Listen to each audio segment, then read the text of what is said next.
evening, and welcome to the January 13th, 2025, the first planning board meeting of the year. Would you first please stand for the pledge?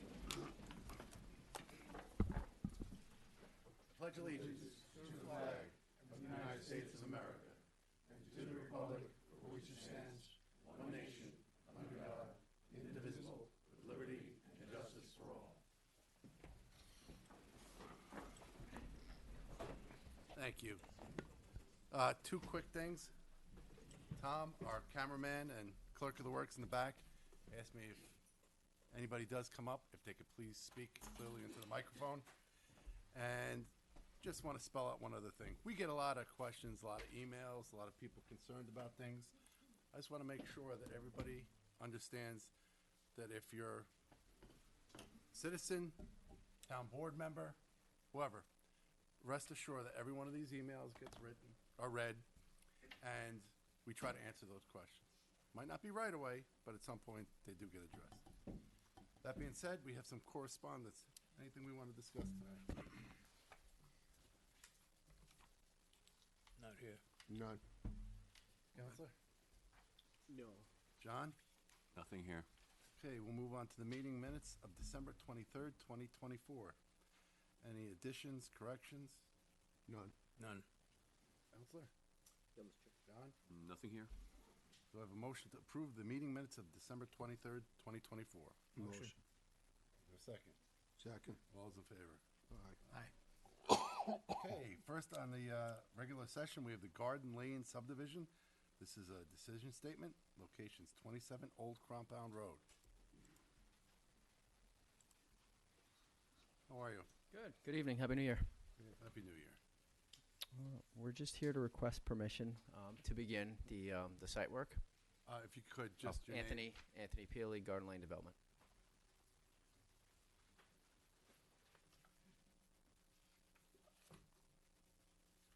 Excuse me one second. John, you want to add anything? I think that we'll have to do a permit, a signed excavation permit pursuant to the work. Prior to any work, after this resolution, we'll get that signed, so that's all I want to add. Any other issues? No. Counselor? No.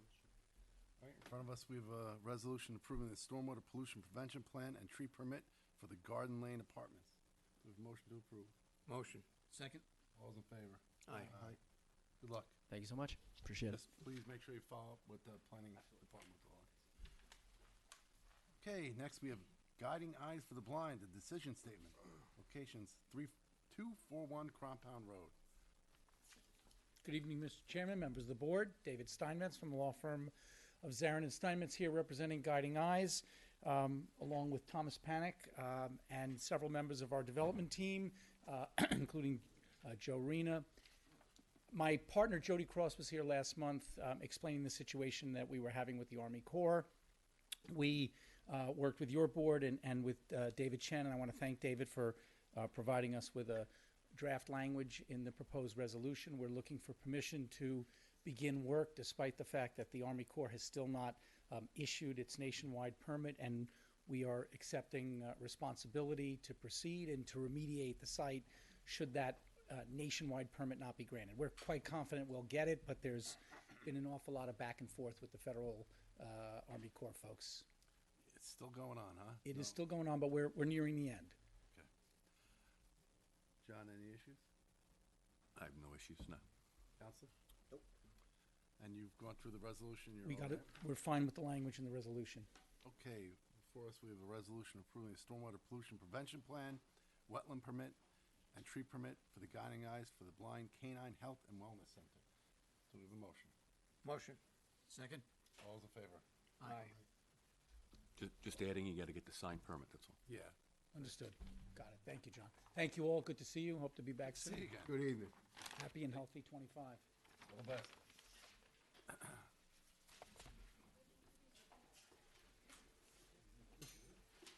Okay, next we have the Colangelo Major Subdivision. This is a request for reapproval. Locations 1805 Jacob Road. Happy New Year, everyone.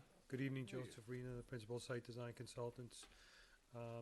As per the letter submitted by Jerry Tortorella from Hockman, Tortorella and Wexstein, the applicant is looking for reapproval of the subdivision.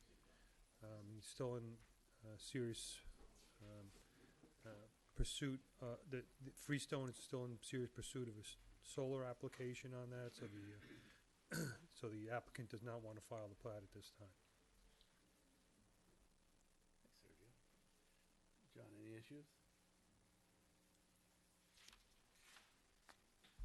I don't have any issues. Just reminding everyone, probably at the next reapproval, if it comes to that, we'll have to do a hard look at the secret record. Very good. Counselor? No, Mr. Anybody from the board? No. All right, so the next time around, if there's a next time around, let's hope not. So in front of us, we have a resolution reapproving the stormwater pollution prevention plan permit, wetland permit, tree permit, and final subdivision plat titled Colangelo Subdivision, AKA Featherbed Properties, Inc. Motion. Motion. Second. All those in favor? Aye. Motion carries. Thank you. You're all set. Okay, we're gonna move into the regular portion or the work session portion of our meeting. First on the agenda is EnviroGreen Associates. This is a discussion of the site plan. Location is 1833, 1875 East Main Street. Hello, haven't seen you guys in a long time. How you been? I wear glasses now. What else? I don't hear as good. This Friday is my youngest granddaughter's birthday. She'll be 13. Happy birthday. The year she was born is when we started on this. Okay. Not through anybody's fault here. You know Oh, we that. remember. We tried to do what was right, and the DEC. So anyway, That'll I'd like teach to get you. forward and get this thing built. So, should I show, I'm bringing it up. because I did this too, if anybody wants to look at it. Yeah,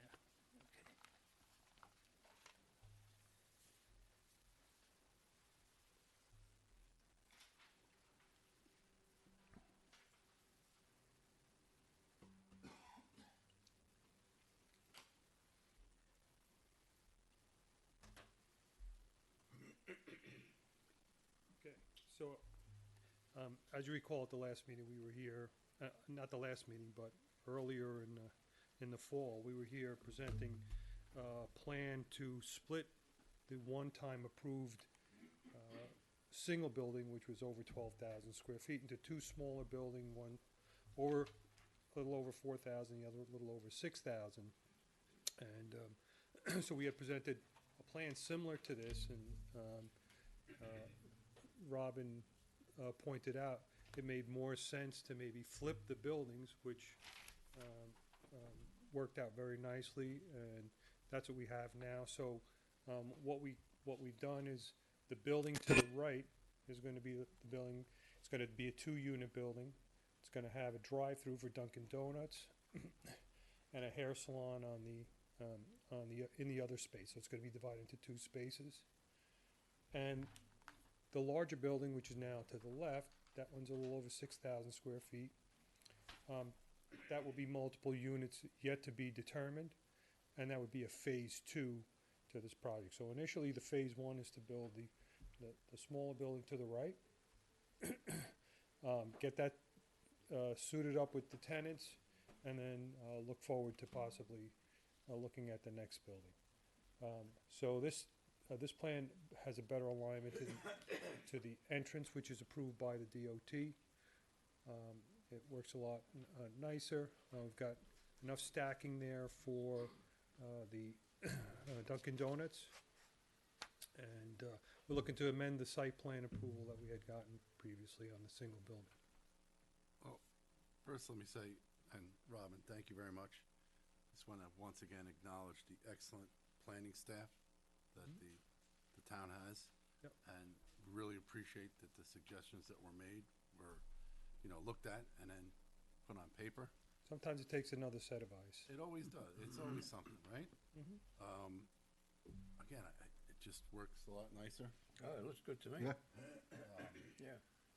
And again, as you said, you know, we kind of, even the town, I think, acknowledged at one point, a letter to the DEC, kind of pushing this, and they pushed back. So I think we're at a point here where we've done everything we can. Absolutely. So, John, what would the next steps here be? Well, I think you'll have to do some more development, right? Yeah. With some additional, like, add this to a larger set. Right, I'm gonna At have to some put the point. full construction set together, yeah. And I think that it probably will need a hearing. Just out of curiosity, only because we're just revising an approved plan, does it have to go through what's the? Excuse me, you have Oh, to you come got to it. the mic. Oh, I'm Sorry, Tom. You're gonna get me in trouble. Because we had an approved plan for 13,600 square foot building, which nobody wanted to rent. So that's what we ended up doing this. That was an approved plan. I thought that we could move this along faster. I didn't understand there's a reason for a public hearing. We're not doing anything different besides the building structures. Everything else on the site's the same. Yeah, generally in the law, if it's an amended site plan, it requires a hearing. Now, I'm looking at it saying that these aren't minor, it's really a new design, although probably less impactful. But it's just really following the law. Now, if the board wants to consider waiving the hearing, then they can consider that. I always want to err on the side of caution, and again, that's ultimately to protect you, Yeah, that's fine. right? And you wouldn't want someone who might be opposed to this or something out there. So I think we're best to have another hearing, just to Okay. cross our Ts and dot our Is. And that would be just time frame. Take over First- next month? First meeting in February? Yeah, you probably could. Okay, yeah, Right. I'm just trying to get a shovel in the ground by end of April or May. Listen, I'm sure everybody's going to be very happy to see you drive through Duncan. Yes. Hey, Joe, one quick question. In that rendering, I see some shrubbery or bushes on the, next to the sidewalk, between the sidewalk and the parking spaces. Is there enough space there to Actually, put some there's kind of actually, greenery? a landscaped area there now, and there's trees, Oh, all street right. trees there now. Yeah. Yeah, is it? Yeah, I mean, that's just conceptual, but it is there now. All right, so we'll set you up for a public hearing, Thank you. right? Yep. Thanks, guys. And really, thank you very much for working with the staff and getting that going. Try to do what's right. And if it Oh. makes sense, we do what Robin says.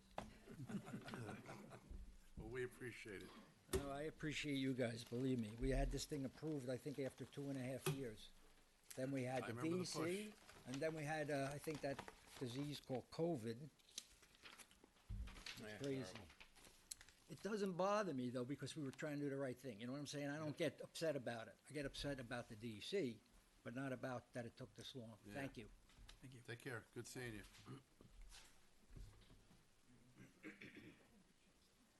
Okay, next on the agenda, we have Walgreens, the former CVS. This is a discussion of site plan. Location is 3320 Compound Road. Nobody here. Busy stuck in the This shelves. is basically some field changes that were made that we want you to know about, Yep. which basically take the form of how they treated the entranceway, which originally was basically striping. It didn't have any hardscape, but now they've added some hardscape and shifted some of the parking down. Our site visit revealed that, in our opinion, it works and looks better. So we're bringing it to you. And by the way, they lost 4 parking spaces, but they were providing 9 more than the code requirement, so they're still above what the code requirement is. So it's a matter of you taking a look, and if you accept the changes, just making sure that it's in the record so that the planning board record reflects what was built under the approval. The bollards in the sidewalk didn't prevent anybody with its handicap from, The narrowest dimension is 39 inches there, which I think makes works? the required pathway. It looks like it wouldn't, but I think that it does with the 39 inches. Even where the bollards are? Yeah. Okay. the slightest distance between the bollards and, which turns out to be a corner of one of the sort of pillars that frames the entry, is 39 inches. So this is basically a final as-built. The as-built will be redone. The town engineer had some other requirements that he wanted on there. So you don't see the final one, but it does show the things that we were interested in terms of the site layout. So this is basically field changes that were made that we think are improvements and should be accepted. I did receive some concerns about the size of the trees that they planted. They seem to have gone above the expected height maximum. Tom's. They seem to have gone above the expected height maximum. I don't know if it's true or not, but several people had reached out to me regarding that. So I just want to draw it to your attention. I'm sure that could be, handled, as they go through the process. But I just want to bring it to your attention. I know we were concerned originally about blocking the steakhouse and the plumbing store there. And we Correct. wanted to make sure that whatever was put there wouldn't screen the optics from the road. Is that something we could double check, or? Yeah, we can double check it. Right now, it's not blocked. There are things that are there that weren't before. Yeah. Of course. So it's not a clear view across the whole frontage as you pass it, Right. as it was. But you can still see both buildings from most of the vantage points along the roadway. But I think Sergio's point is, what happens when these trees mature out? Yeah. So we'll take a look at that. Yeah, that was exactly the concern, that the expected maximum height of the trees is going to exceed what you guys approved. All right. But it is a clear shot, and you can see both other businesses. So it was good planning. And I know there was also talk about the signage on the corner reflecting what was behind the building at some point. Yeah. That's a whole other thing. I'm Yeah. not sure where we are with that. Yeah. I don't know that there was any approval that reflects that, but there was discussion about it, yes. I mean, that's something should be followed up on. Yeah, no, there are some complications, of course, with everything. Yeah. So we just got to work it out, for the businesses. Okay. And they did request a certificate of occupancy in my discussions with the town engineer, who was here, if he wants to chime in, but we took a bond of somewhere about $35,000 to make sure all this stuff gets completed, so they're gonna they do have their C of O. Okay. Any John, issues, Dan? John, excuse me, is all the road work completed that was supposed to be done with the stream and behind the bank? That was an earlier question when this. The all road work that comes into this little Yes. Stony Street spur, most of that is completed. There may be some, punch list items, but generally the sidewalk is there, the road has been widened. I think it's pretty much all complete. It's a great improvement. Oh, Yeah, Oh, I was it just looks curious. great. You kidding? I hate to see a new road dug Yeah, up. Yeah. should have been done a long time ago. Really easy. All right, so what do we do here? Just a I- memo, or? Yeah, I think it's a memo to the file. Okay. Yeah. Any issues? And, we'll point out the as-built, and that will become part of the Okay. built record. All right, thank you. Okay, next on the agenda is the par 3 golf course. This is a discussion of amended site plan, locations 795 Route 6.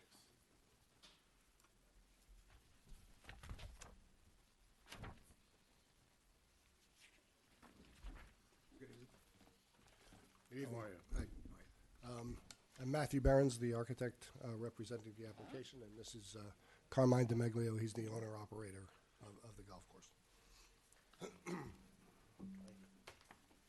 So this application is for various improvements and amendments to the previously approved resolution. I've been working with the talented and helpful planning board staff on just making sure we're providing the right level of information. There were some questions about lighting and about parking counts. So we've added all that information. I've also added in the lower right corner,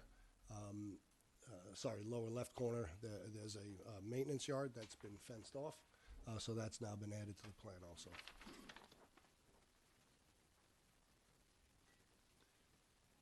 Dan, you got a sec?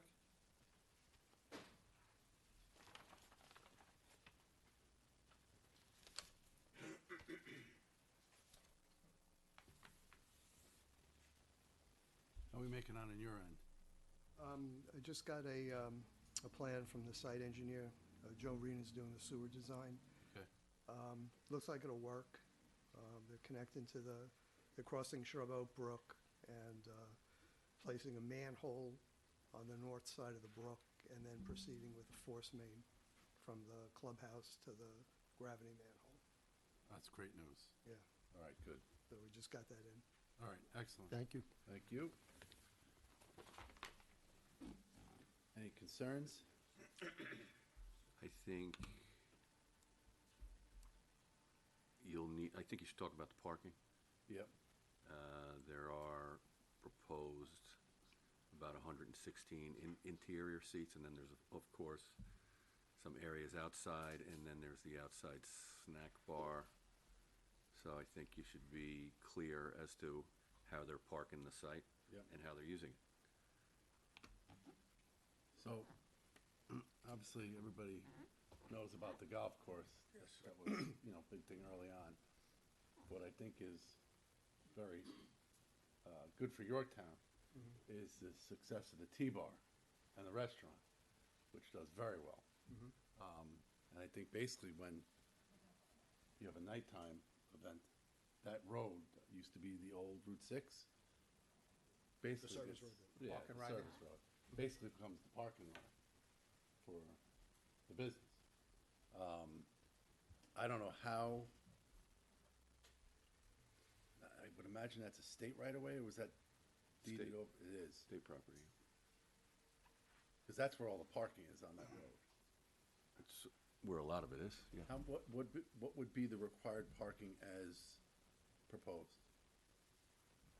Well, we'd have to look at, remember this, as a golf course, it has a little different Yeah, gotcha. parking. But from a practical standpoint, if Yep. you're using the restaurant parking requirements, it's at one space for every 50 square feet of Right. patron area. So you got to look at, if you have 116 seats in, another 20 in the back, 30 or 40 at the bar, you got to figure what you can expect. We have experience knowing what to expect since they've actually used it in this fashion, I think, so. And I think to know what will park out there on the street, you'll have to, I think your resolution will have to acknowledge that the overage will be utilizing that portion.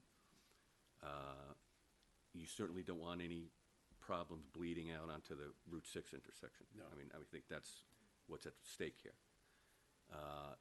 I think possibly there may need to be some factors of control along the service road, which is the parking area, so that you're not ending up with people parking and then blocking other people from getting in and or out, which happens. I'm not saying it happens at this site, but I can see that potentially happening there. So maybe there needs to be a discussion of how all of that operates. So the updated parking chart includes the parking requirements for both the golf course and the restaurant, but again, it's specific to the seating, the interior, which I think, John, you mentioned.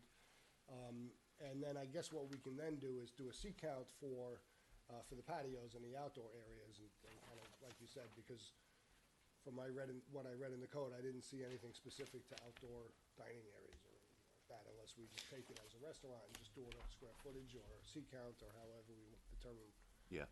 what we should provide. There's nothing specific to outdoor. I mean, it would be the same. And often what happens in good By weather. square footage, sorry. Yeah, square footage. Well, there's really not square footage, but, we do our best from a practical standpoint to look at when we're doing outdoor dining. If there's varying usage, now that people will prefer to be outside in the better weather, would lessen the demand on the inside. I mean, that's a practical determination that the board has to make. But all of that should be part of the discussion to figure out exactly what the operating regime will be on the site so that we minimize Understood. difficulties. And we've heard about events that have been, that have taken place. And lighting issues, I guess there was maybe even night golf. The at this point. temporary, yeah, it was temporary generator-based. All right, so lighting. is that? Construction lights. Yeah, so moving forward, is that something you plan on continuing to do? We would like to, yeah, it's not all week long, it's usually just on the weekends.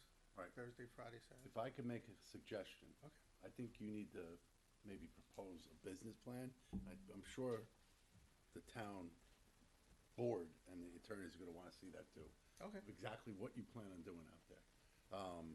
I think we all wanna see you successful, as you has been, but we gotta make sure it's done right. I think the Understand. first step, the sewer line connection is absolutely the most critical. Yeah. Past that, we gotta see how we handle this parking. Okay.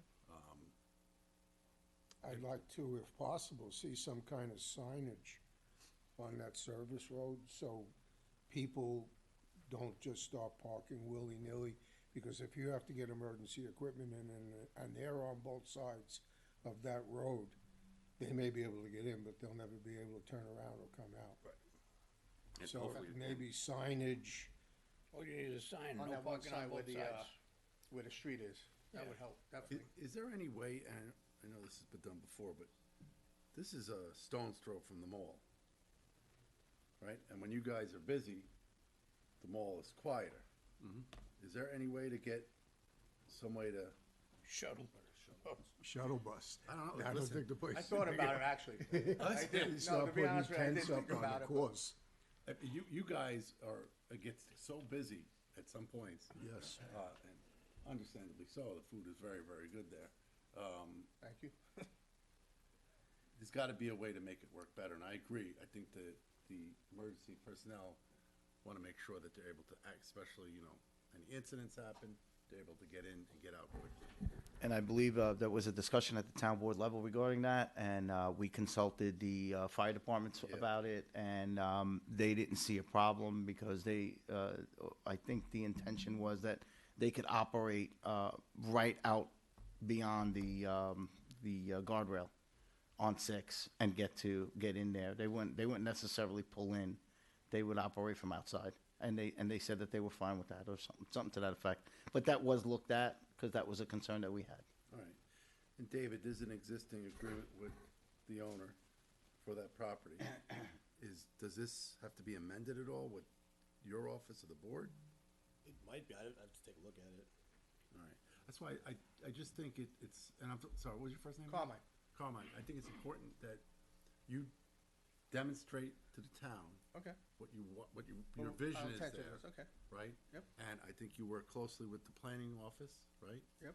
And let them help you to get to how we make this work. Okay, right? sounds good. 'Cause, again, it's town property, Absolutely. you're the tenant, but we are the landlords, we wanna make sure it's done safely and it's done, without it.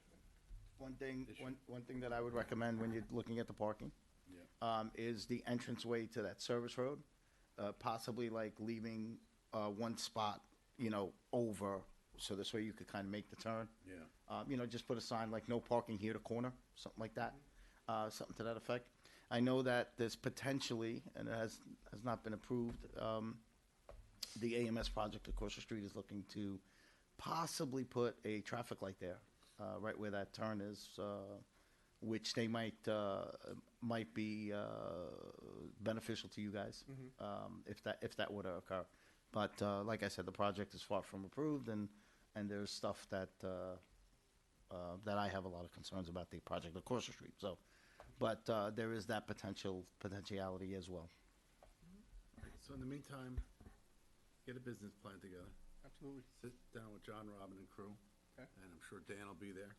And let's see what you come up with. All right, sounds right? good. But show, Everything. Yep, Everything. I got you. if you're going to have events, Right. lighting, even if it's temporary, Yeah, okay. right? Definitely. We'll go from there. All right, Sound like sounds a good. plan? Yep. Okay. Sounds good. Thank you. Thank you, guys. Take care. You're gonna be able to hook into the sewer? Sounds like. Great.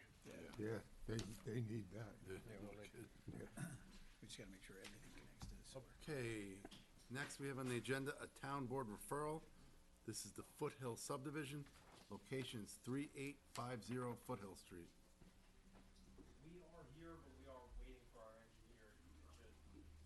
Okay, we'll put you to the end. You got it. All right, next we have number 10, Underhill Farms. This is a discussion of a minor subdivision. Location is 370 Underhill Avenue.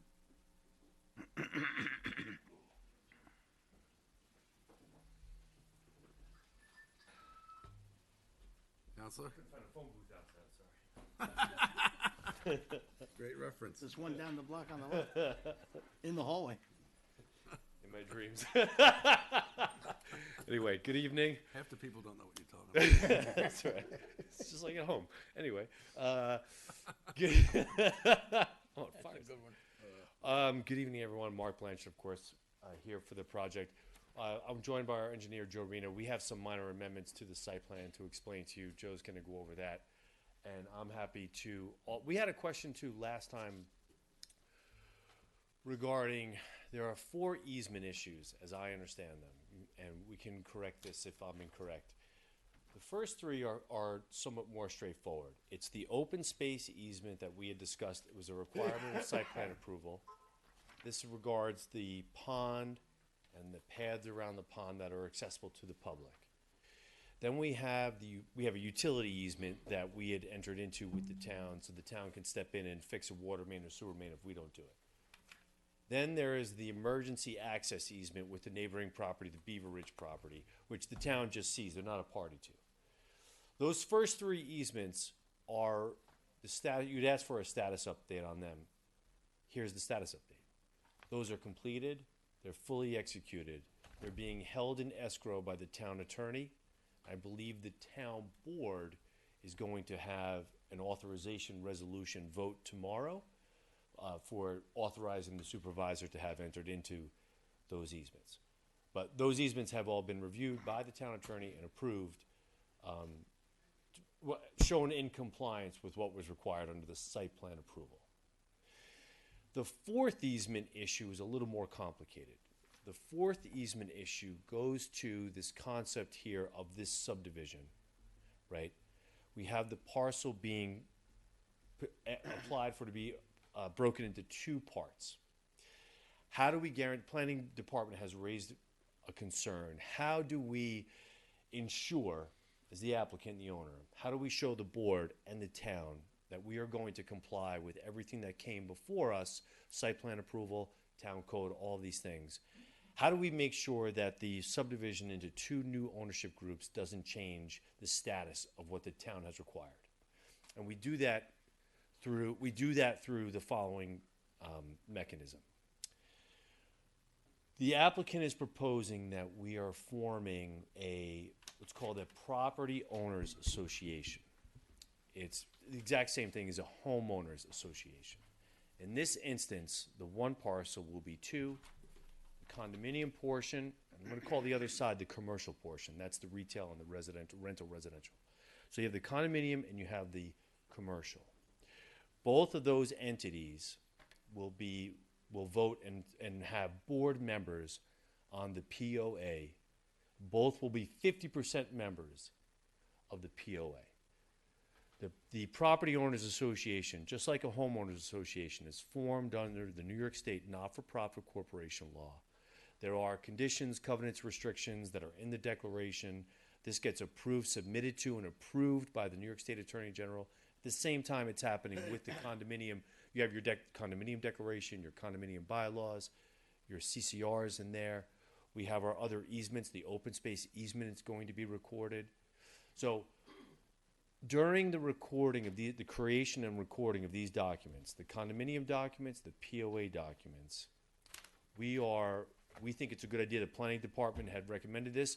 We could make it a condition of subdivision approval that the board or the law department or whoever gets to see the conditions, covenants, conditions, and restrictions. You get to see the easements that are recorded. The POA, the POA every year, just like an HOA, they collect dues. They publish a budget, right? The POA in this instance is going to be responsible for, the goal here is that they're going to be responsible for the entirety of the site, meaning all the roads are going to be covered and repaired by one company. There's going to be one landscaper on site for uniformity, one snowplow company on site for all the roads. So the site will function under the POA as one site. And on the plat, we can have on the plat a reference to the site plan approval resolution. You also have on the plat, you can have a reference to the subdivision approval resolution. We can have references on the plat to the easements that are being recorded, right? They get recorded under control numbers at the county clerk. We can have those on there. So there are mechanisms under the law that form out of the condominium association, a property owners association. These mechanisms, subject to your approval, are going to be they create enforceable mechanisms where, for example, if one side of the POA defaulted, the other side, it'll say in the declaration they have to step in and carry the cost until such time that they work it out privately, right? If someone just like in a condominium, if someone stops paying their dues, the HOA can take out an action, a legal action against them. They can convert a judgment into a lien against that unit. It would be the same thing in this situation.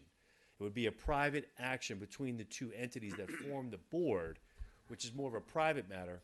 But in terms of what the town is concerned about and the planning board is concerned about, the Property Owners Association contains covenants, conditions, and restrictions. It contains declarations, contains bylaws, it contains easements. It would have everything that the town would approve to make sure that the site, number one, adheres to the site plan approval resolution conditions. Number two, that it adheres to the subdivision approval resolution, pending, creation of that. And then number three, that it would have to adhere to any recorded document that we had referenced this evening or anything else that comes up out of this process. So in terms of protection, that is the full picture of how we are proposing that we protect the town and ensure that the site plan resolution is adhered to. What happens if the POA goes under? Well, the POA in and of itself can't go under. That would mean that both members would have to default, right? I mean, I get they could go under. But that would be like anyone defaulting on a mortgage, I suppose. I mean, I'm not really sure what happens in that instance. That would mean that the condominium association, the condominium went bankrupt, and that the commercial rental property went bankrupt. I guess the bank would step in and take over, just like any kind of default or any kind of mortgage. But if one, that'd be, I don't know. I mean, that's very unlikely. It's possible, but then the bank would step in. But currently, the responsibility for the public-private partnership falls upon the property owner, right? Yes, and that would remain. The property owners would still have the ownership. I mean, the responsibility. So then it would fall back to them. So, right. So it falls back. So condominium commercial, they're going to share equally 50%. Right now you have one person on the hook, right? Property owner. Under this POA, you're going to have sort of a double layer of protection. If the commercial entity stops paying their dues or or negates their responsibility, the declaration is going to require that the condominium step in the shoes of the commercial entity, and vice versa. They pick up the other tab, make sure that the property is maintained, and then they just have a private legal action against that entity. Right? So it's in a way, it's an additional layer of protection to the town. Do we all see that? So I'm not trying to sort of create an illusion here. I mean, it's that you have two parties under this POA that are mutually obligated to each other, and there's one budget for one maintenance contractor for the roads, one snowplow contractor, one landscaper. The site's going to be treated as one site. It's just you have two members governing the site. Does that make sense? Makes sense, right? Yeah, I mean, no, I understand, where you're coming from, but I know that the partnership agreement is if correct me if I'm wrong, it's been a while. The public-private partnership agreement, it goes with the deed, right? Doesn't it? Isn't it deeded in that it's always going to be that way, that the public is going to have access to this certain section of the. Wasn't that part of the whole thing? Not in a deed. It's going. Well, you're going to have two things. It's not in the current deed, but what we're contemplating moving forward is, number one, recording an easement. So that in and of itself is going to impact and govern the property. And then when you file your declaration for the condominium, you file the declaration, you file the paperwork for this property owner association. Within those documents, the ownership, it's part of the declaration, it's part of the bylaws, it's part of the deeds. Everyone who buys a condominium is automatically in that POA. They may not be on the board, but it's just like an HOA. They're automatically paying dues. They're going to have two sets of dues. They're going to have one maintenance due. They're going to have a due into the POA. And then on the commercial side, whoever buys the commercial portion, that will be in their deed. It's also they're automatically a member of the POA. So you're right. It's in multiple ways, the obligations for the maintenance will appear in recorded documents.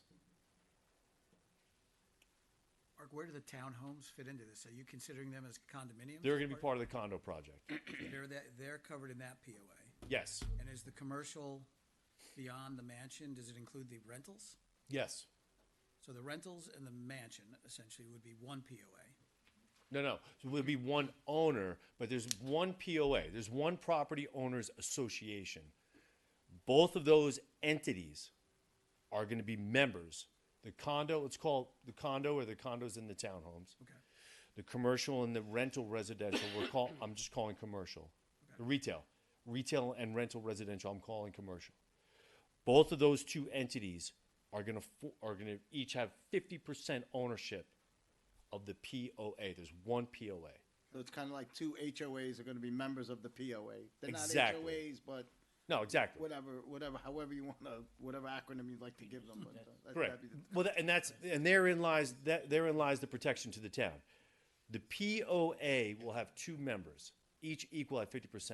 Now, how those members, how the condominium, how they elect their board or send people to be on that POA board, that all remains to be seen.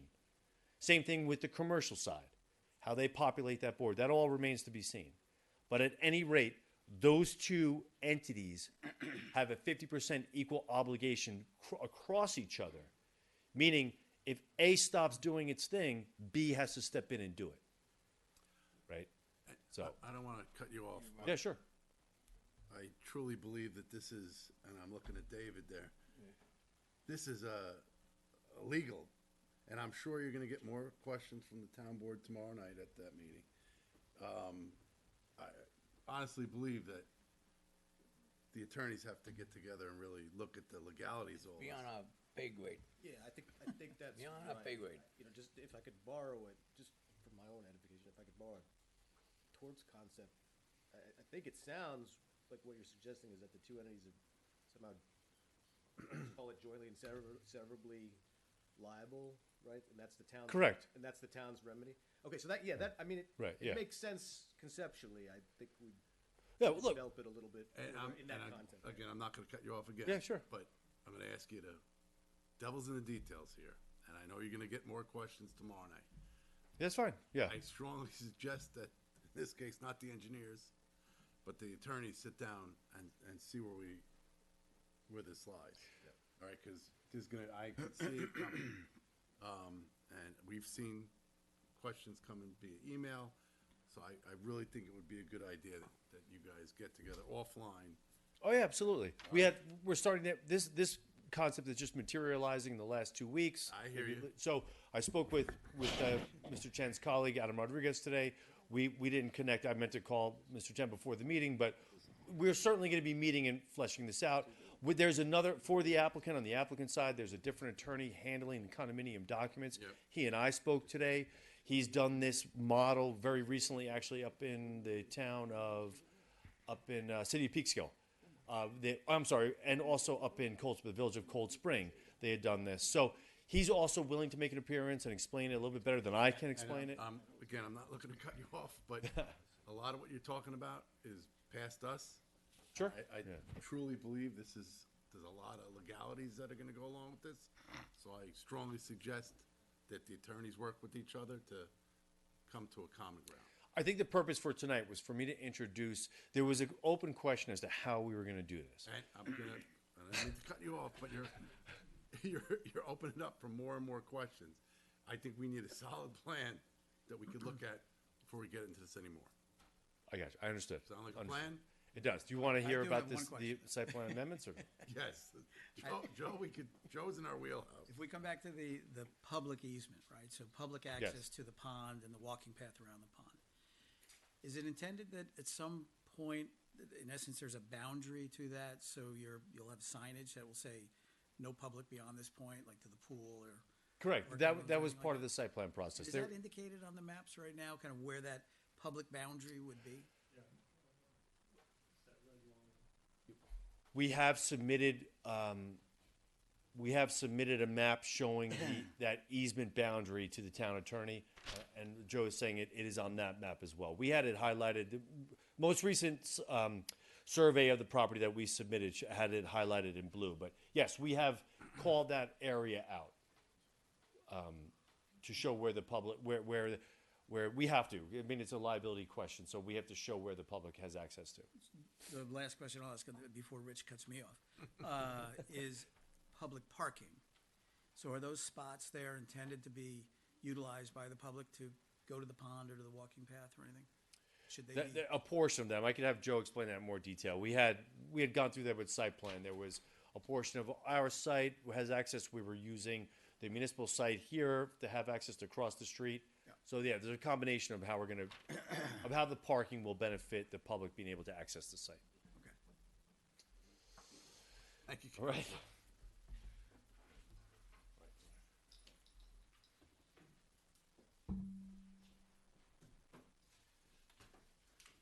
Hello. How you doing, Joe? So quickly, I just want to point out, we amended the site plan to include the changes that we discussed at the last meeting. In the townhouse section, the first buildings on the right, we originally had 4. We went to 2 when we were looking into the Army Corps issues, and we're back to 4 units as originally approved.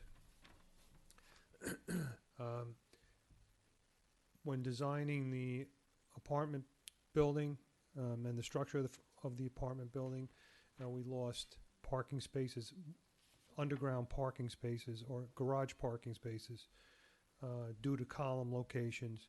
So we had to allocate those back out onto the site, and we put them in this area here along the pond and across from the condominium development. And the third modification is there's currently a wooden footbridge where our walking path is, and we're removing that, replacing that with 2 large culverts, and it's going to be a continuously the same surface continuously throughout the path all the way around. And those are the 3 modifications that we've made to the site plan. Any issues with the site alteration? I think that works. Any issues with that? The site, not the easement? I don't have any issues with the site amendments. Just a question on the culverts. They're round plastic culverts, I suspect, Yes, buried. correct. Okay.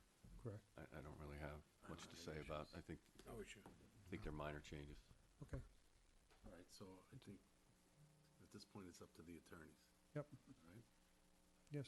Thank you, Joe. Well, All right. well, I might suggest that the site plan amendments, these are separate from the issue of the Yes. subdivision, to, continue on them and, get that to completion. I don't see Details, what, yeah.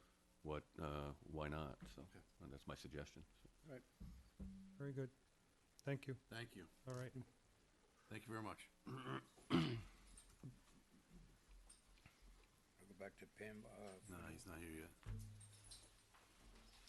All right, next, we have a ZBA referral, number 39-24, Pam Bar Realty, locations 3301 and 3307 Lookout Street. Nobody. No takers? Okay, we'll move on to ZBA referral number 41/24, T-Town Campus renovation, location 1600 Spring Valley Road. Hello,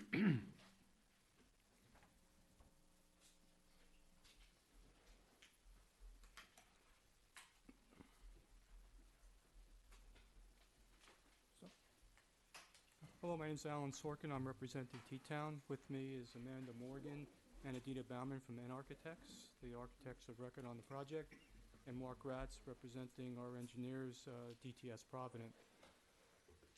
So we applied for a variance on the sprinkler system code.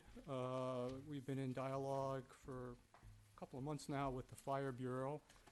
We just had a meeting with the Fire Bureau earlier tonight, and they informed us that they intend to support the variance request, acknowledging that they felt that we met the intent of the variance code, where the construction materials and the egress and all of the safety measures that have been put into this building meet the intent that it meets or exceeds the requirements to safeguard the life and safety and health of the inhabitants, meaning the students and the staff that will work in the building.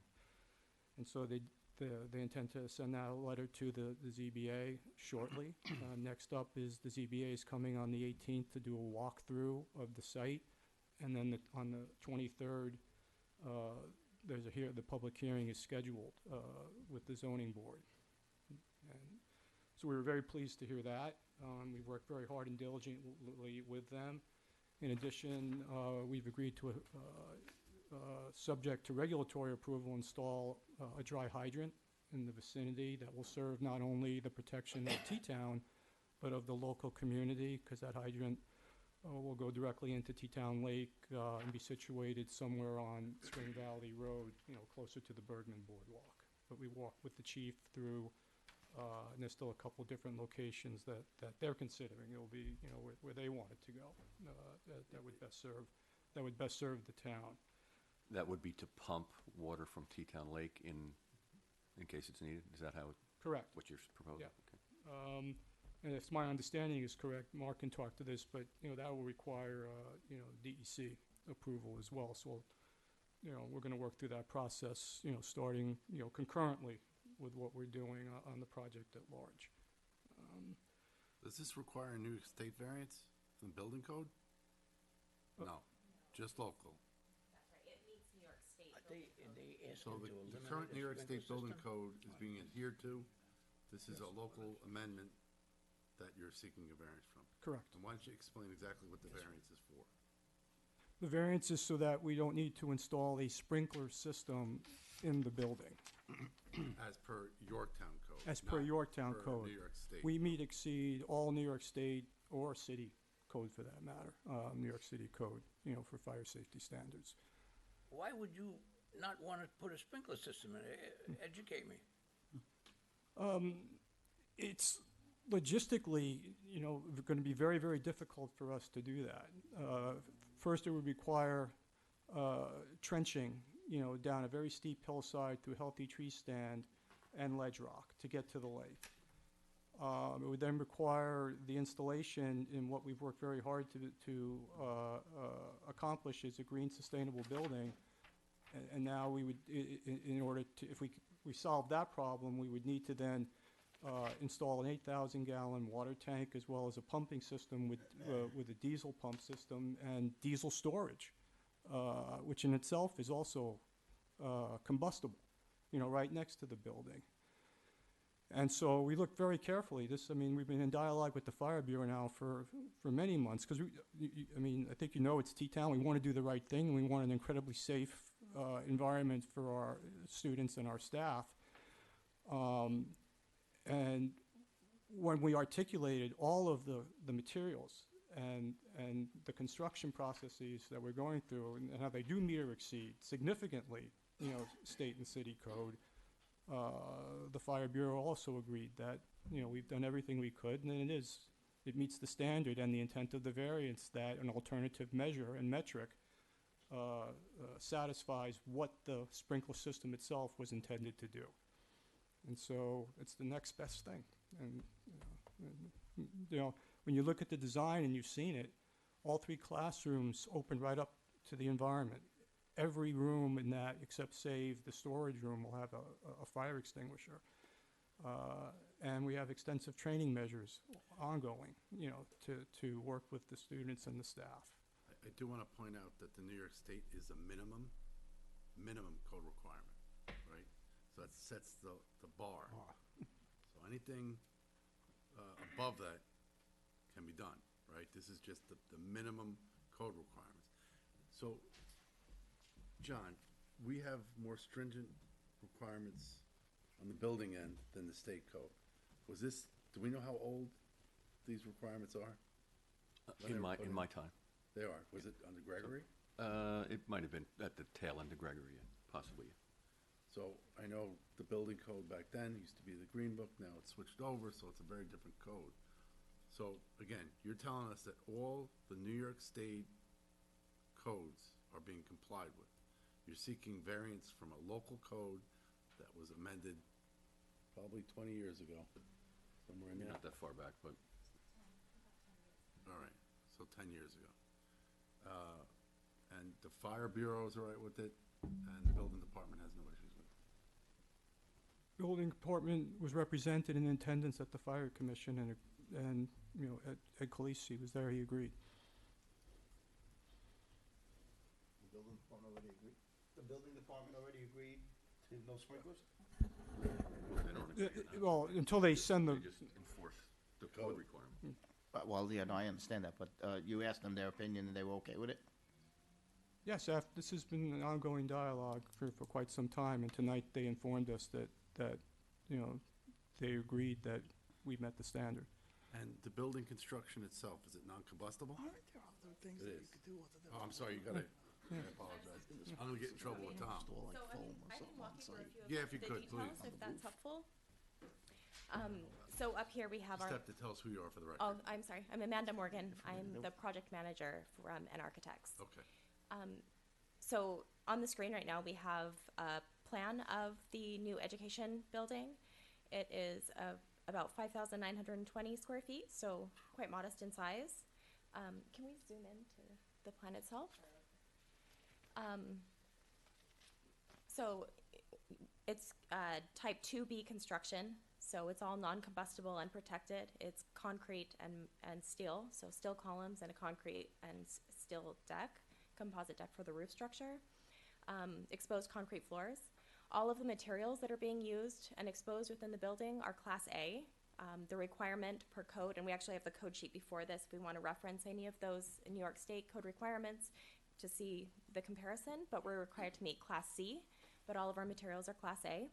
They have the highest flame spread of any of our exposed materials is actually our fire code gypsum, which has a 15 fire spread rating, and all of the materials actually have a 0 smoke development index. As you can see from the egress plans, we have 2 main entrances at opposite sides of the building. Maybe point those out. It's the 2 dark arrows that are shown, but you can see that there are several exits all along the west, as Alan mentioned, directly from each of the classrooms out to an exterior deck. So egress directly outside from almost every space in the building, with the exception of back of house, bathrooms and mechanicals room, and then the office and storage area for the education materials and for educator use only. And within there, we've actually accommodated a request from the Fire Bureau to add an operable window so that they can have escape and rescue through that, from that room as well. And this is a LEED building? It is not. It's not. It's So not there's going to be no- LEED certified. We have put in place a lot of green initiatives. Like recycled materials that are gonna burn up, nothing like that in there? No, Okay. they are all Class A. All of the materials are. What are the occupancies of the classrooms, the maximum? I believe. Yeah, I can't read read them, but we were aiming for between 25 and 30 students within each of the classrooms. And what's the total occupancy maxed out of the building? The total occupancy of the building, I believe, is 190. Is that 185? Sorry, 185. And around the building, you have an area where apparatus could pull up? That's correct. If we go back to the site plan, You can see that the new education center has been located in a clear-cut area of the site that's quite level. It's replacing an existing barn, wood pole barn sort of structure that exists there Yep. today. And we have the new Blinn Road access that's coming up to a bus drop-off loop. And we actually have a path that extends from that loop, the little yellow line that extends down to the building. That is a pedestrian path, but it actually has a reinforced shoulder so that the fire truck can pull directly adjacent to the building. And the property is served by well. It is, yeah. Right. So to put in a fire sprinkler system, you're gonna have to up the size of the well, put the storage tank in. That's right. And how far away is this dry hydrant in respect to the building that you're putting up? It's a TBD with the chief. You're gonna have to come up here, I'm sorry. Mark's been working with the chief, the local chief on this, but they're still designating. It'll be up to the fire department where they want to locate it, but it'll be somewhere on Spring Valley Road. All right, so what kind of distance are we looking at from this dry hydrant to this building?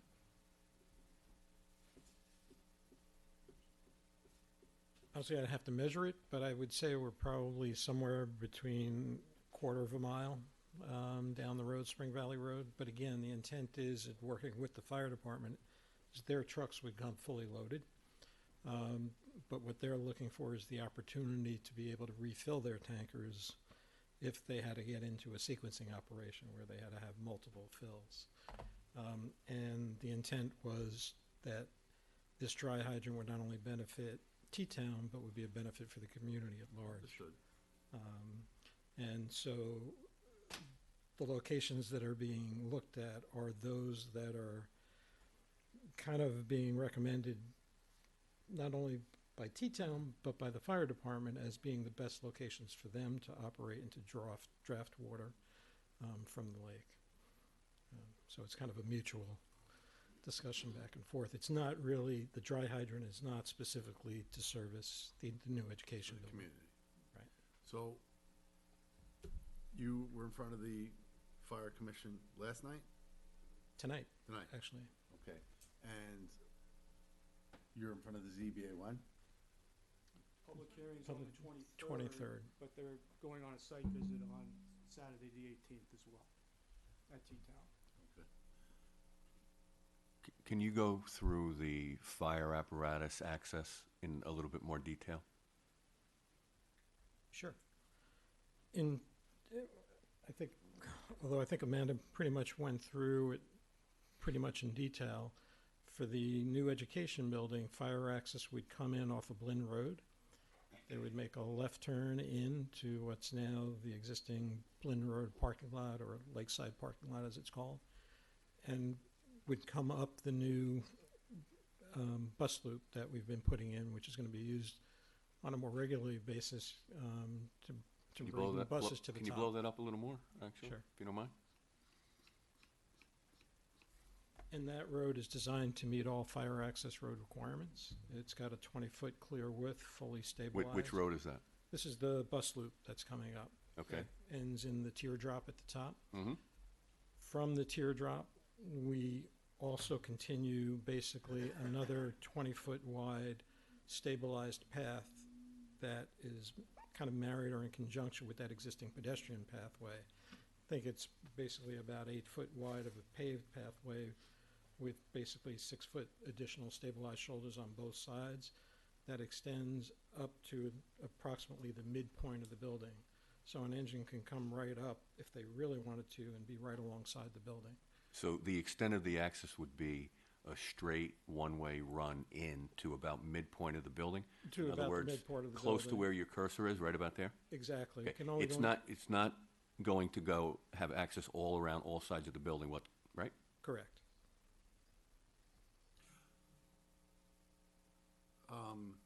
When you did your look about the fire code, back in the day when third floor of a residential home required to be sprinklered when they did that older code, the state would sometimes give variances if you got the egress path out. Has there been any thought of just doing the paths of egress out of this building with the sprinkler system or some other type of fire prevention system?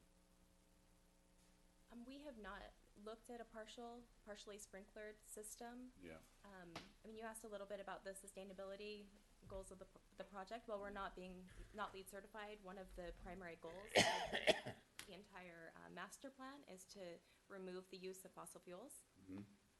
We're depending on a geothermal system here, so we actually have no fossil fuels heating or cooling the building. And so the introduction of a pump that would provide the, the pressure to No sprinkler gas, even no oil. partially Right.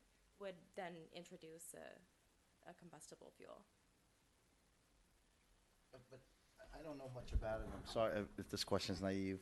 Aren't there other types of suppression systems that There can are. be utilized other than something with the But water? I don't, again, there's a lot of different ways to do it, especially now with how things have changed. But again, I'm just, I don't know, I'm struggling with this one a little bit. I Don't would, blame you.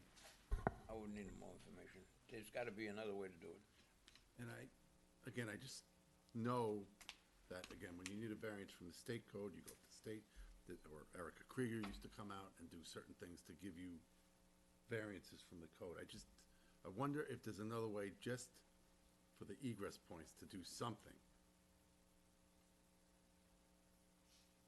Again, I wanna see what the fire commission comes up with before I think we take any action, because obviously we're gonna yield to their expertise, because they're the ones out there, boots on the ground.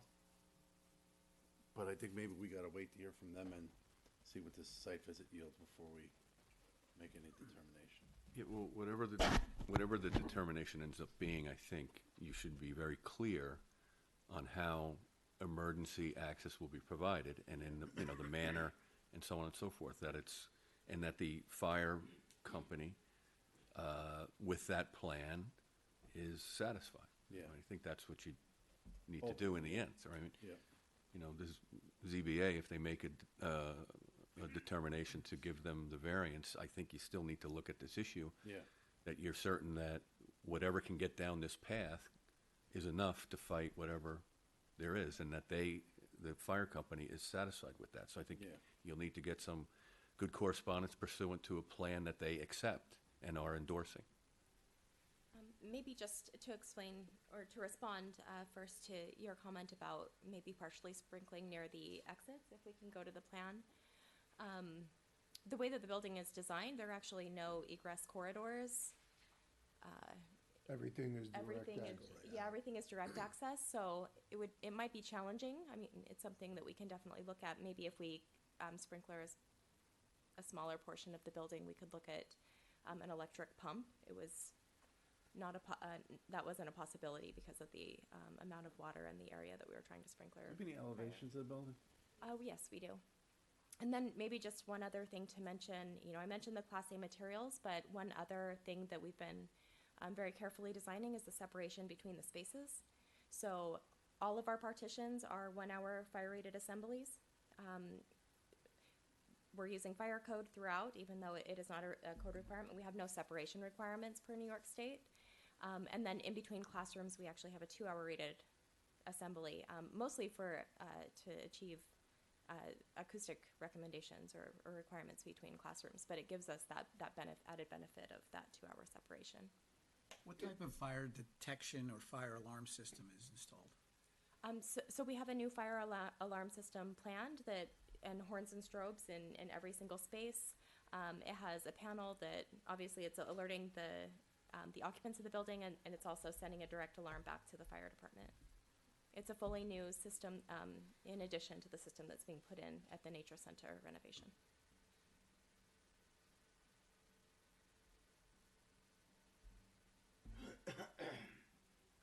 And maybe one other thing, we're actually including fire extinguishers in every single space, and the T-Town staff are regularly trained on many of these issues because of the educational use and the operation of camp. And they also have a contract where someone is coming in regularly to check all of the life safety measures and operability of the. Can we see the front elevation where these doors are? Egress. We have a ramp that runs around the building, so we have double elevations, just to kind of explain. This top one shows the front elevation with the ramp, and then without, that's why there's double. So then the back is with the deck, and then without the deck, just so it's more clear to see with the actual facade of the building. Can you zoom in on that, the bottom one, Yes. please? Note the actual classroom sliding doors. They're, very large doors. Yeah. Each classroom has a swing and a sliding door.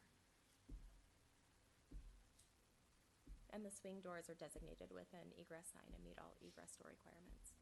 So the egress doors from the classroom are sliding? No, there's a swing door that is our like actual attic? egress door, and then in addition, we have sliding doors that are meant to be open a large majority of the time that the classrooms are in use. And what's the mechanism to open those doors? The sliding door? Yeah. I believe it's lift and slide, right? Yes, I believe so. Actually, no, it's just a regular sliding door.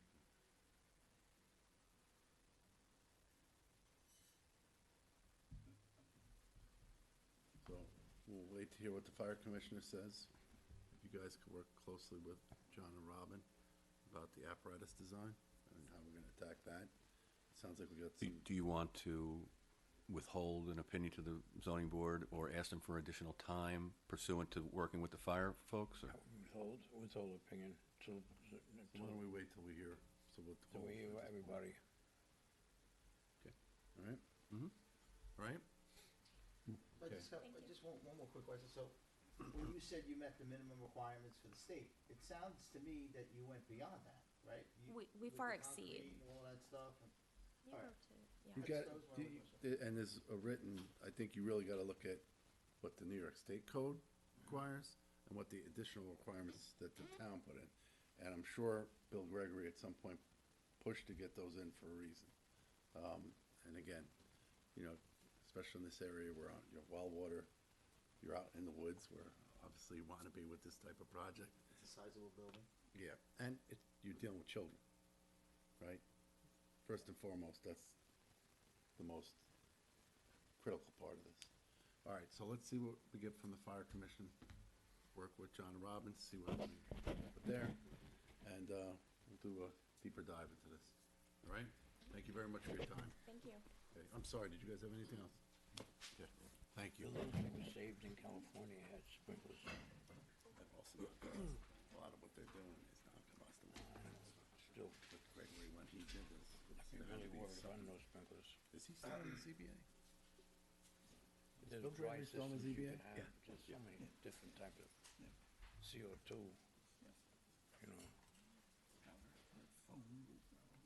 have a pump in a leak and boom, comes on as soon. You guys ready? All right, we're gonna go back to the town board referral, Foothill subdivision, locations 3850 Foothill Street. Yeah, I'm going, of course, but I figured if you wanted to go. Hey, how are you?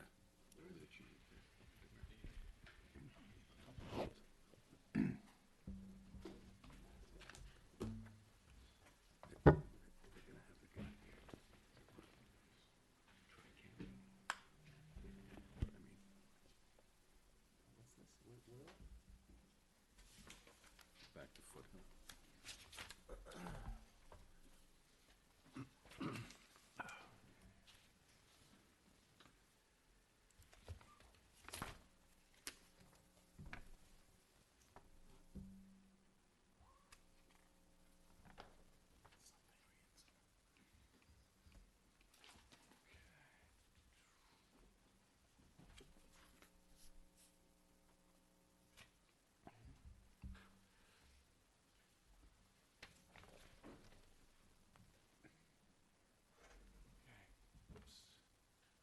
Sorry about that.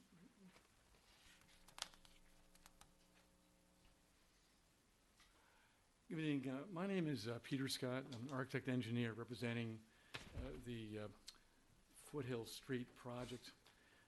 And as we've discussed in the past, this is currently zoned the R140 residential zone.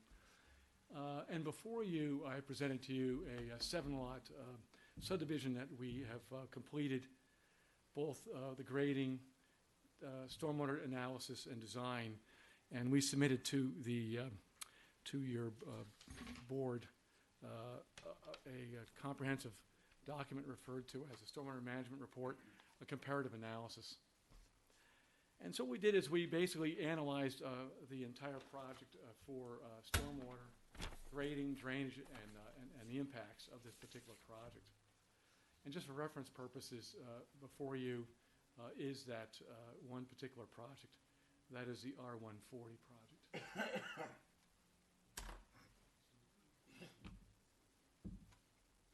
Then what we did, cumbersome, but we'll do it.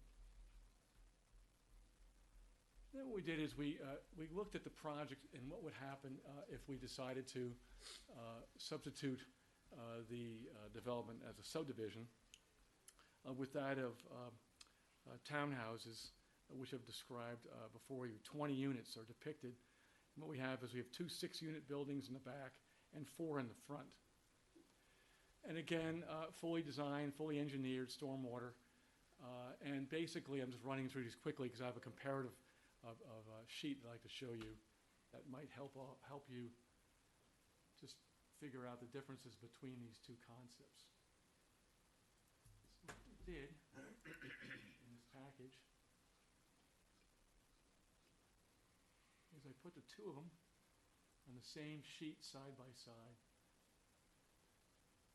And so what we did is we did an analysis of what's the difference between these two projects and what are the advantages of them, the good, the bad, and either way. And so to the left, I show you, again, a small compilation of the residential development, and to the right, the 20 units. And in the middle of this, we put together a chart, which luckily I happen to have a hard copy in front of me. I can read it. But basically, so what we're really saying is, what's taking place here is, I broke every component I could think of in an analysis that we'd like to talk to you about and show you the advantages, we think, of the multifamily project. So in terms of units, the R140 is 7 4-bedroom units. In the multifamily, it'd be 20 2-bedroom units. Both of the driveway lengths, for the town road for the R140 is 650, and the multifamily would be 660. And when we go into impervious areas, including the buildings, the roads, all the sidewalks, the structures, we happen to have with the R140 development 50,470 square feet of impervious area, while the multifamily is only 49,700. Close, but we still have an advantage with the multifamily.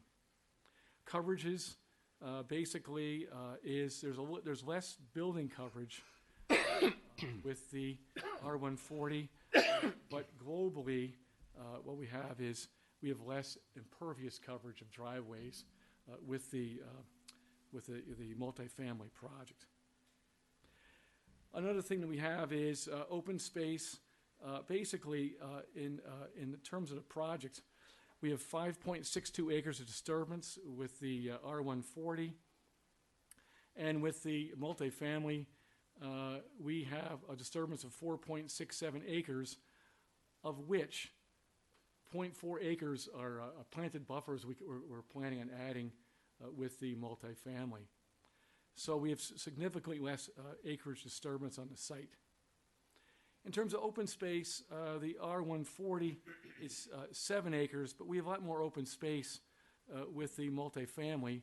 We have the 4.67 and the and 5 acres, so we have almost 9 acres of open space with the multifamily project. The residential project has residential lighting only. In the apartment complex, we're going to have 7. We have 12-foot tall night sky compliant streetlights marching up the hillside. This doesn't crash on me. And in terms of septic capacity, we have a little more water use with the multifamily, not significant. We have in the septic system to function in the R140, we have septic systems, and many of these are pump-ups, septic systems for the site. But in regards to our multifamily, we have just one pump station, which is pumping off to the south on Foothill Street to some nearby sewer mains. In terms of town liabilities, the R140 would have a town road and the maintenance requirements. There'd be no town liabilities with this proposed multifamily project. They'd be maintaining all the infrastructure as well as a roadway, so you wouldn't have snow plowing and all the maintenance you might have. And the significant difference between the projects is we have a lot more buffer area being maintained with the multifamily. The problem with the single-family project is to meet areas where the septics are adequate from our deep test holes, is we have to move to the higher portions of the project to develop the to develop the R140 project. And accordingly, we have to be up near the property line to the east side of the project, where we have other additional residential uses. In fact, in terms of the rear yard, we have septics right on the property line, and our first house construction is about 100 feet away from the roadway. But if we look at the multi-family option, we are, from a rear yard, we're 145 feet of a site of a separation. Our side yard setbacks are 268 feet. What's happened is we've compressed the development of the site to what's depicted on the plans that you're looking at for comparison purposes. And you can see the footprint of development, as noted, is substantially less. And then going into stormwater management, I don't want to bore everyone, but basically they're pretty much equivalent in terms of detention basins and our discharge rates through the stormwater management systems we're using. They both use a offline splitter box to a big detention basin, and basically in the multifamily, we have more treatment because we're able to put in treatment swales, and infiltrators systems, which work well with that. But in the R140 residential district, we can only get away. We can only move and put in basically I just lost you now. We can only use the bioretention basin, which is not as efficient. So we have 100% treatment in the multifamily, but we don't have that in the single-family residential. Let me ask you a question, because it will come up at some point. The way you handle the sewer discharge on the multifamily. Yes. Could any kind of practice be put in place to deal with the residential in the same way? Well, the problem is it's a cost issue. Basically, for 7 units, to put in a sewage pump station and force mains to go to the east, to the south, I mean, are a substantial problem. And the issue is it's purely expense. You're dividing the expense of that between 7 residential homes, and economically it really doesn't make any sense. But it could be done. You could do it, but it would be cost prohibitive. Who would maintain that sewer pump station? Well, to get a permit for residential, single-family residential projects, it would require waivers from Westchester County Department of Health. Right, because they're going to want the town to take care of that. That's correct, yes. Okay, on the multifamily, who's going to maintain that? The association would maintain that. Okay, so when the question comes up, whether you could do the same treatment for the single-family as compared to the multifamily, you can. Yes. There's a cost to it. However, at the end of the day, you'd be maintaining it for the residents. We'd be maintaining it. That's right? correct. So There'd be a difference. There's a big difference between the pumps from one to the other. That's correct. Because the multifamily is going to be self-contained, sustained. The owner will deal with that. That's right. Okay. So what we did on the, if you can help me out here, you can go to the multifamily project, the enlarged view of that. Yes. So what we have, if you could blow that up, what we have is we have a capacity of putting in buffers along the street with this particular project, If you look below the word BDGD and BGDC, there's a big buffer along the street there. It'll be about 50 feet wide of tree plantings, very dense plantings. So we're giving you a buffer between our development and the street. And also we have another even bigger buffer up in front of the building B, which is higher up on the hillside.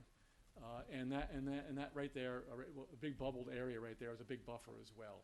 And that's again, it's separating any views of the buildings from the street to the units, both on the left-hand side and the right-hand side.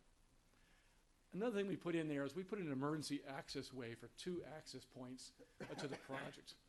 It may not be required. We could do a boulevard in lieu of putting an emergency access way, but we do have an emergency access way with this particular cul-de-sac going to the end of our multifamily units, which provides 2 means of access. And that's shown on the left-hand side, running around a infiltration basin. It has a sinuous path leading up along the left-hand side or the northern side of the project. There's a little roadway in there proposed. That does not, we don't have that in a single-family residential project because there's houses in the way of accomplishing that. So for fire safety purposes, we find this system, this project is much more fire conscious for access for emergency vehicles. There's 2 ways to get in and out, shown on that plan. The other Just a quick issue. question Okay. relative to, so above building B and building A, Yes. is that a steep grade down?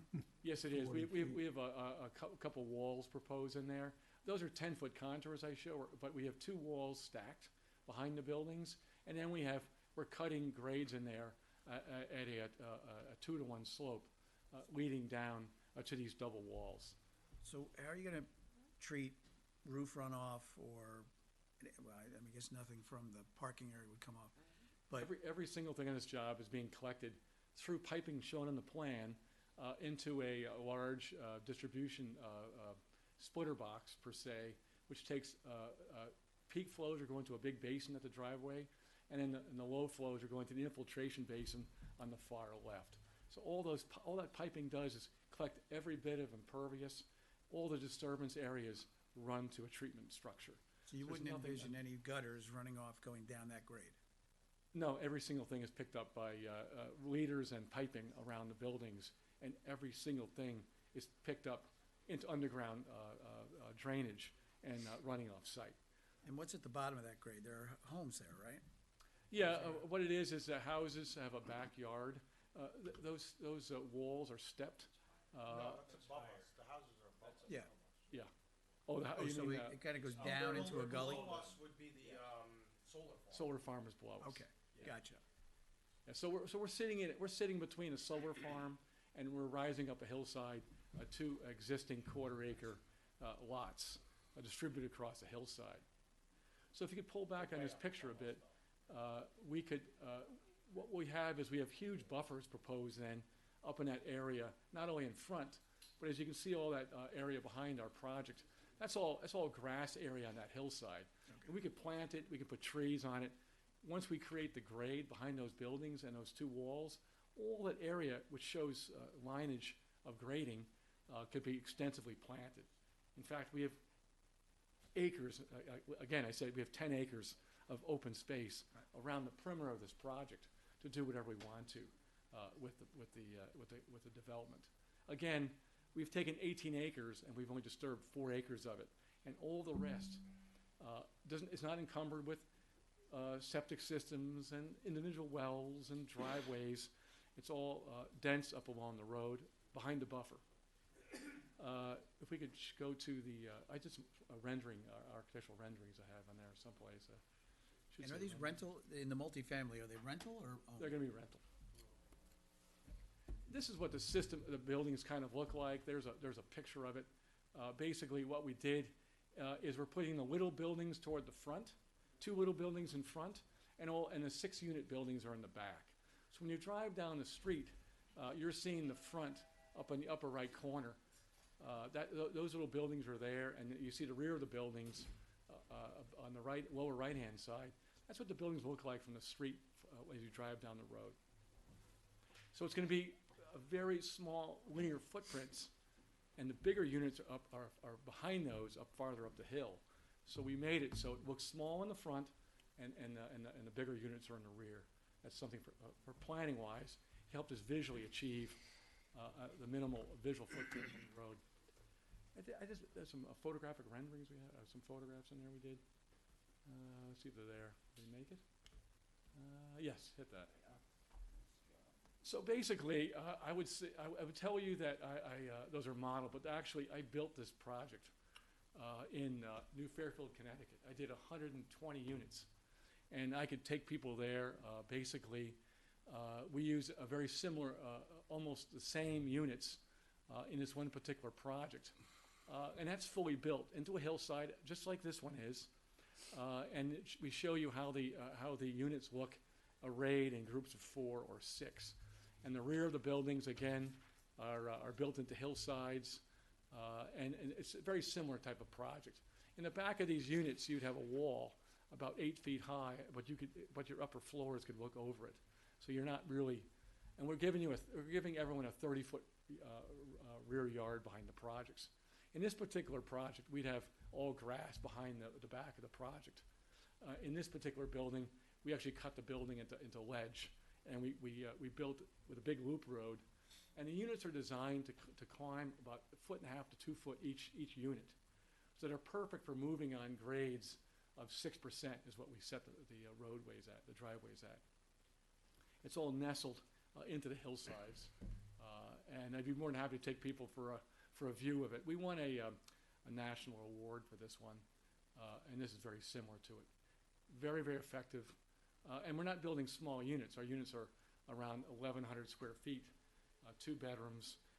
And in some of the units, we can have walkout basements, or we can have finished basements as well. We're not putting garages in. This particular other project had garages, but we found that we do a lot of this type of construction. It's better for us to not have garages and limit parking on the street. But we've given, in our multifamily project, we have 20 extra parking spaces beyond 2 for every unit. So we have lots of visitor parking. This is not a dense pack. Again, I'm working with over 16 acres. And so we made it very generous with parking, extra parking, grass areas, and et cetera. The only thing that we couldn't solve is, unfortunately, gravity affects stormwater management. And with all these projects, we have to put the basins down by the street because water flows downhill, unfortunately, and we're stuck with. But these basins aren't barren. We're going to plant them. We have planting around them. They'll be dry because they're infiltrators and dry detention basins.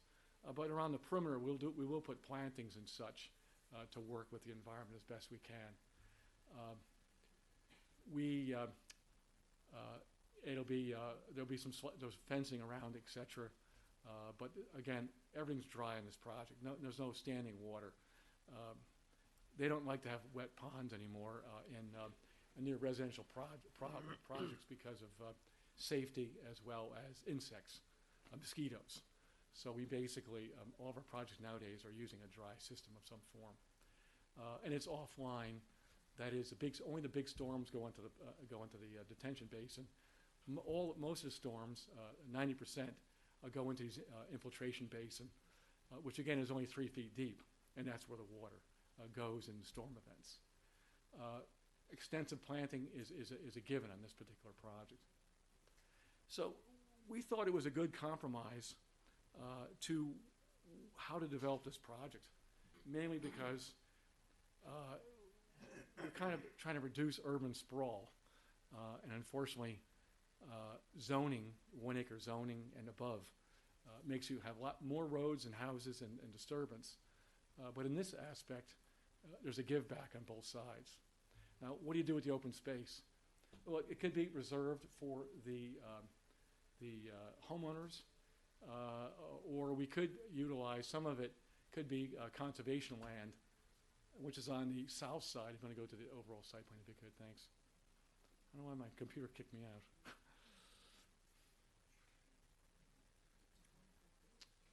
Oh, this one. So if you pull back a bit, there is a DEC wetland to the right. That could be open space. We could put trails in it. We could improve it. We've had trouble. Our poor wetland consultants tried to meet with the DEC now for 3 months. And every time we schedule it, either it gets canceled by snow, rain, pestilence. I have no idea. But we're on it. I mean, we're forcing the guy to meet with them no matter what. And they have done a preliminary review already. And it's just a minor item they're going over on the site that they're going over. An interesting thing is where that circle is on the right side. There used to be an old dam in there. There was an old abandoned dam, and years ago someone punched a hole in it. So there is an old water structure there, which we could make into a water structure if it seemed to be a good amenity. It's just it basically got broken up for some reason. I'm not sure why, but it's sitting there, pretty much abandoned. And also through that whole area to the right, there are old roads in there and all sorts of improvements over in the past. It was part of some sort of a development, which we don't have any information on, but it was improved at one time with walkways, paths, etc., and a pond. So there's some opportunity there as well we could delve into later on. And then behind it, again, our multifamily activities could expand to the north, past Building B. We have a big open area of relatively flat grades there. We're curtailing access to that, but it could be like we could make it a park-like setting, and leave the trees, but clear the underbrush. This site is filled with the greatest collection of barberry bushes and multifloral rose. And so that's one reason I think the DEC doesn't want to go look at the wetland, because it's going through a jungle. So we could clean a lot of that up on the site and make it more usable in a park-like setting as well. So we have opportunities. Okay. So, John, the town board has referred this to us to guide them on the change in the zoning. Correct. So that's all that's in front of us right now. No, I wouldn't say that. Okay. That's the question. Right. And I think the question for you, the first question is whether this fits in with the general development of the town, the area, whether multifamily works on Foothill Street in this area, in this neighborhood, according to the comprehensive plan and things of that nature. In other words, you're charged with taking care of how the town grows out and develops. So question is, does this further that goal or not? I don't know, I see it as an asset. You got a solar farm across the street, and anybody who wants to develop the property is gonna take a risk. I'm certainly, a one-family house is not gonna wanna see that, but rental units will be, in my opinion, the best. Oh, okay, well, that's the question. Second part of it is the process. And we go through this often. When there is a rezone, the secret process, typically lead agency, town board, and the question is, to what extent does everything get looked at? And after, at the end of the process, if there is a favorable determination for the applicant, to what extent are you able to look at this and move things around and do the site planning? I think that's becoming a bigger question as time goes on. Yep. So those two questions are looming large in my mind. Well, I think we take a bigger look at the area, because I do think the multifamily has less impacts for the property at hand. And as Will said, right down the street, you got the solar, which is completely different story. But even past here, when you go down the street, there are some developments like this. But I think we should take a look at that, see where those are. In Cortland? Yeah, in that area, yeah. In Cortland, yeah. So that we're, not completely changing the character of the neighborhood. Right. I would also point out that the two lots on the 7-lot subdivision, lots 6 and 7, with their septic systems out in the upper 40, whether those are, you know, lots that would pass muster and work. And if one or more of those weren't, you would have a different comparison situation. Right. So I think that's all pertinent. I'm interested in the cut and fill, whether it's balanced or you're taking stuff out of there. I'm a little disappointed at the 10-foot grading and the lack of grading around the units, because I think it doesn't really tell the story of the extent of the grading and the actual grades, as does the grading that's shown on the single-family. I can add that if you like. I just think it, Turn the if we're going layer to tell off. the story one way on one, we should tell it the same way Okay, on the fine, other. yeah. I just turned the layer off. I'll put the layer on. Yeah, no, I understand. But those lines together, I think, help the eye understand, in particular for people that don't do Only above the wall grading. that I go 10 footers, but I can add those in. It's below it, everything's graded out at 2 foots around the units. Yeah, I don't see too much grading around the units. I can't imagine that's all there is there. I see the two grade lines. Yeah, I Going can through them, I confirm all that. yeah, okay. All right, so we need to see some of the devil in the details again. Yes. Appreciate you adding the grading Yep. and the other things we talked about. You know, I do think there's definitely merits with this type of development in that area. And you should do a site visit at some Yeah, point. we I'm not necessarily suggesting January, February, but maybe when the weather is a little different, like in It's March. not that bad out now. Well, it's not I that bad think we right now, should but wait a few photograph- days. For 2 days. We should you know, focus on the multifamily, which is probably what is Well, the that's what best they're for the looking town. for. Yeah. So we focus on that. They want a recommendation to allow the change in the zone. We have to make sure, is our charge, is that it's within the comp plan and that it's not ultimately changing the character of the neighborhood. Well, the character neighbor, the project next door is what, Yes, quarter acre zone? Yeah.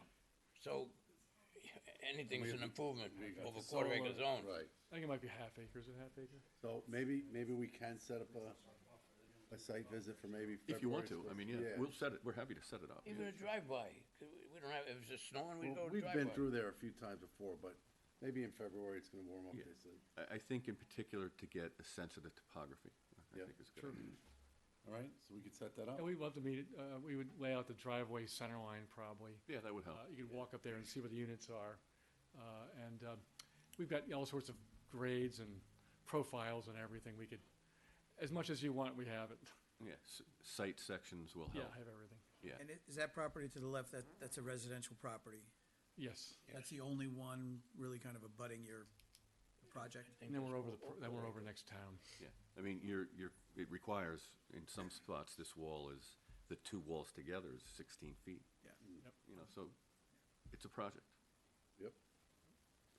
All right, we'll set up that site visit.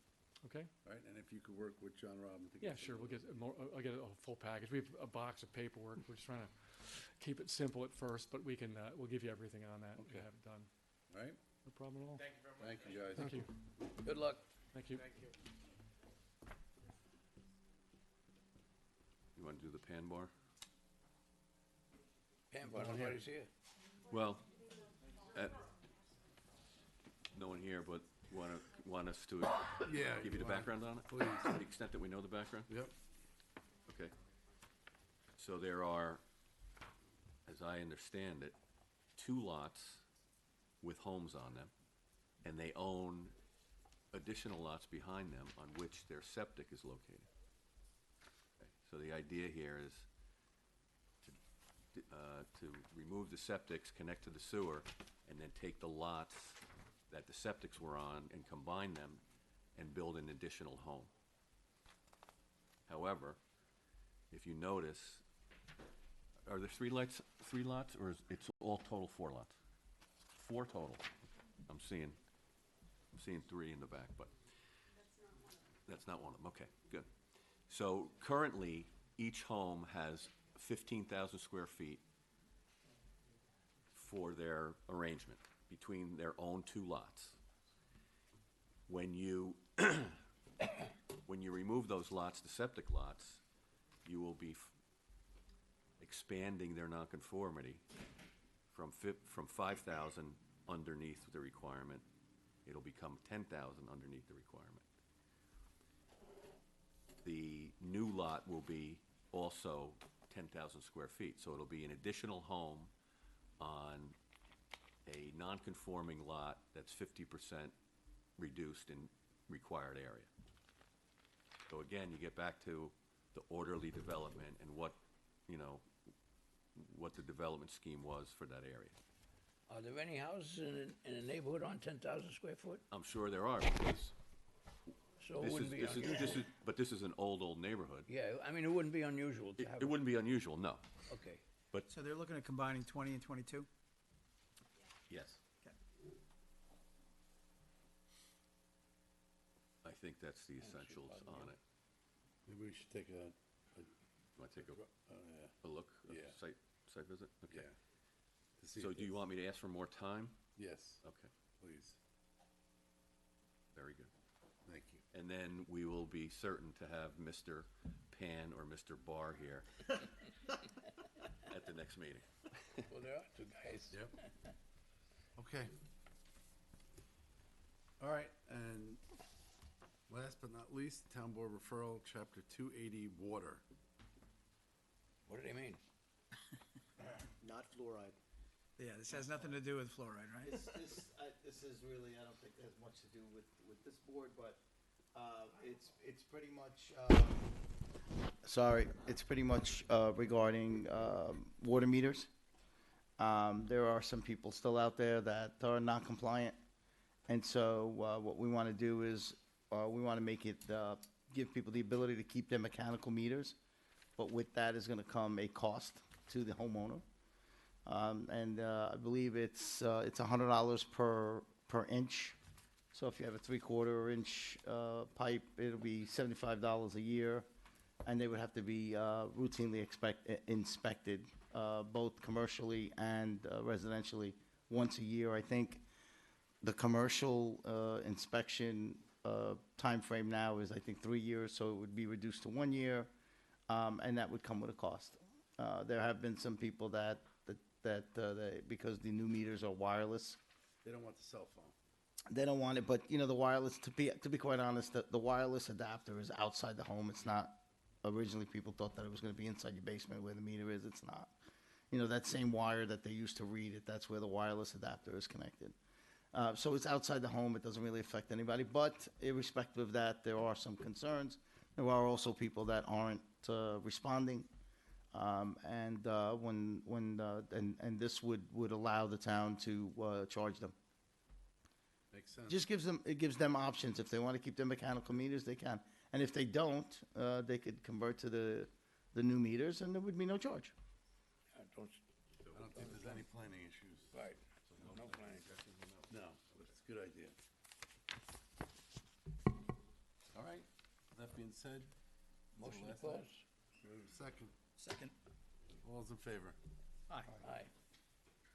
All righty. Good night. Good night. Good night, Tom. Good night.